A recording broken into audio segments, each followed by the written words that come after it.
every brother I've lost was in a moment when we were not getting on. And so I have to live with that.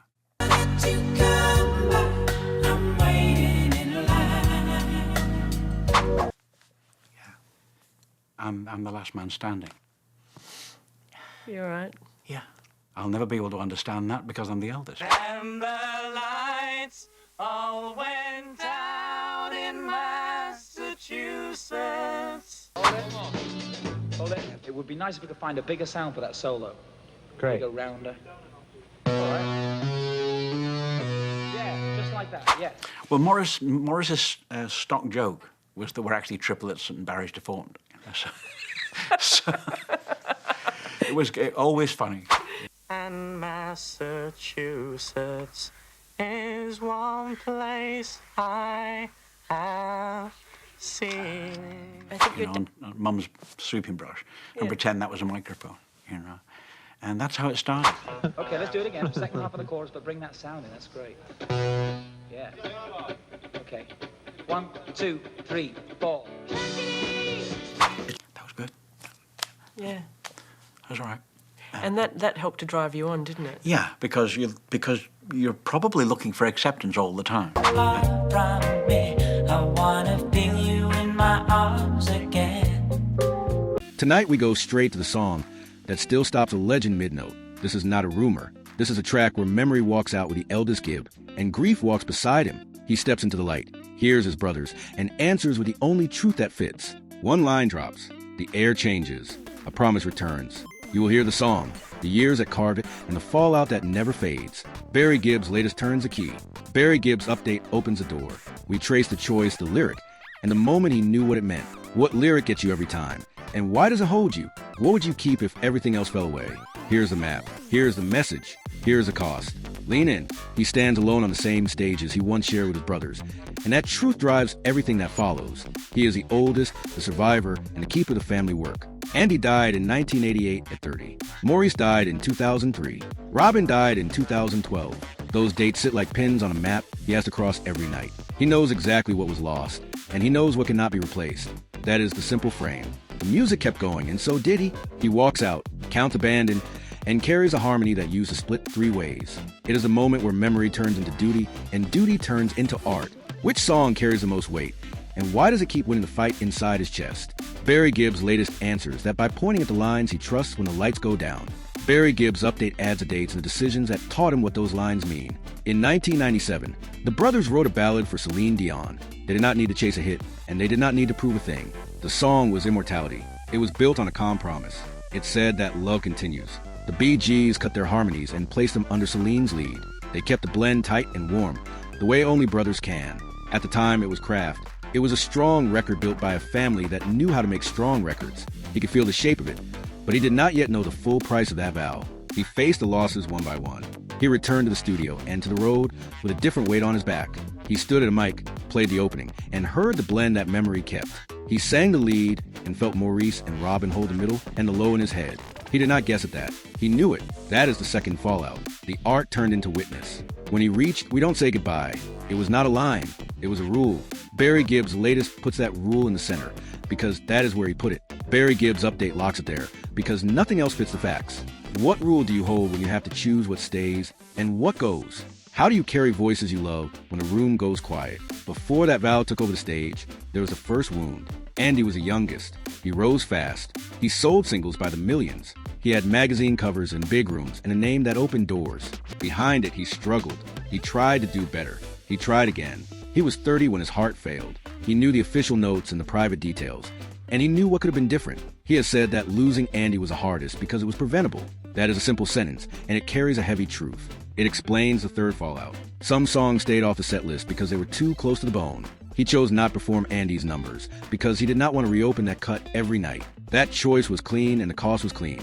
It was a line drawn to protect what was left. Have you ever drawn a line like that and kept it, even when it hurt? Years before the late 90s, Robin had stepped up to a different kind of torch song. In 1968, he carried, I started a joke with a voice that sounded like a secret prayer. Nobody needed a press note to explain it. The weight was in the melody. When Robin died in 2012, he brought that song back with a different charge. He stood under soft light and let the words land exactly as written. I started a joke, which started the whole world crying. He did not place himself above the line or outside the story. He set the guitar, sang the verse, and let the meaning stay simple and direct. That is the fourth fallout. The old lyric turned into a mirror. It showed the family story without speeches. It showed brotherhood, the cost of fame, and the cost of time. What line from your past turned into a mirror years later? And what did it show you? This is where the map comes together. Immortality sets the rule. I started a joke, set the mirror. Together, they answer the problem that only one person can carry now. He steps on stage as the last BG and teaches the truth one verse at a time. He does not need crowd noise to prove a point. He does not need a headline to make it real. He has the dates. He has the records. He has the lyrics. That is enough. Barry Gibb's latest lays out the frame, so you can see it without guessing. Barry Gibb's update stamps the facts into place, so the story stays honest. Where do you place your own truth when the room asks for a show and you only have a vow? There's another thread that runs through a set, to love somebody. They wrote it in the 60s. It was cut with care, and the melody carries like a steady hand. When he sings it now, the intent is exact. The lyric says love is real, not soft. It stands up. It keeps its word. That is the same core that runs through Immortality. It is the same core that runs through the early ballads and through the late tributes. That core defines the fifth fallout. The catalog is not just hits. It is a record of promises kept in public and in private. Every time he sings, he keeps those promises. What promise do you keep when nobody is watching? And who taught you to keep it? The legal facts of the family story are simple and final. The certificates mark 3 deaths. The calendar marks the years between them. The business papers show the songs, the credits, and the tours. None of that is theory. It is written down and signed. The direct fallout is also written. He kept working. He recorded. He toured. He built a show that carries the truth without a speech. He states the names. He states the years. He sings the lines that hold the promise. He does not hand that weight to anyone else. That is the job now, and he does the job. Barry Gibb's latest points at that work. Barry Gibb's update details the steps so you can follow them in order. What work did Grief hand you? And how did you learn to do it well? Facts about the music seal the story. The Bee Gees wrote Immortality for Celine Dion in 1997, and their voices are on the record. He had performed it live as a statement about the family vow. Robin carried I Started a Joke in 1968, and he has honored it on stage after Robin's death. Andy's success in the late 70s was fast and total, and his death in 1988 closed a door that he will never reopen in the same way. These are the anchors. They explain why one track still breaks him when the opening line rings out. They explain why a simple vow holds the entire room in place. Barry Gibb's latest repeats the rule, so you hear it. Barry Gibb's update repeats the timeline, so you see it. What timeline in your own life explains today better than any speech ever could? This is a family story told by a working artist. The hook is simple. The message is clear. The details are verified. He wrote, recorded, and performed with his brothers. He lived through the worst things a family can face. He chose the lines that keep faith with the people he loved. He made a show that carries the truth without drama. He names the people. He names the years.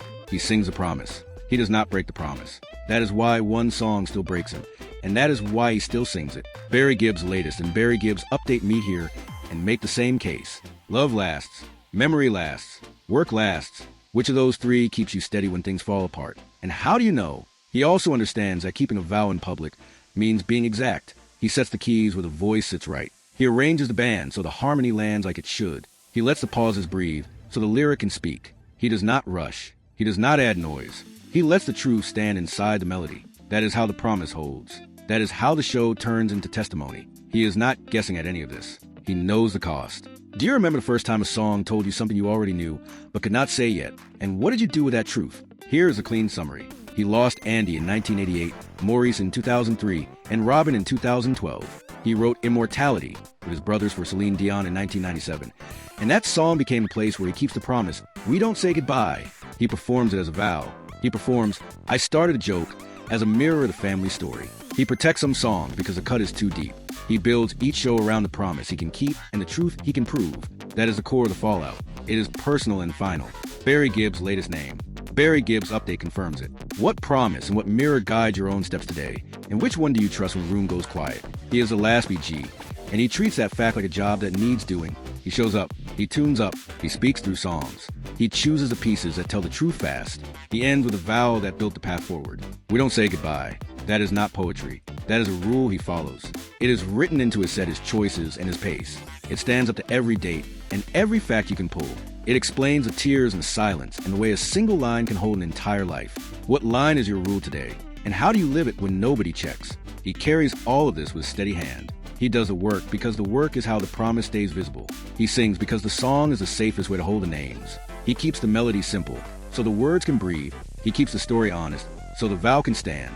He keeps going. That is the end and the beginning.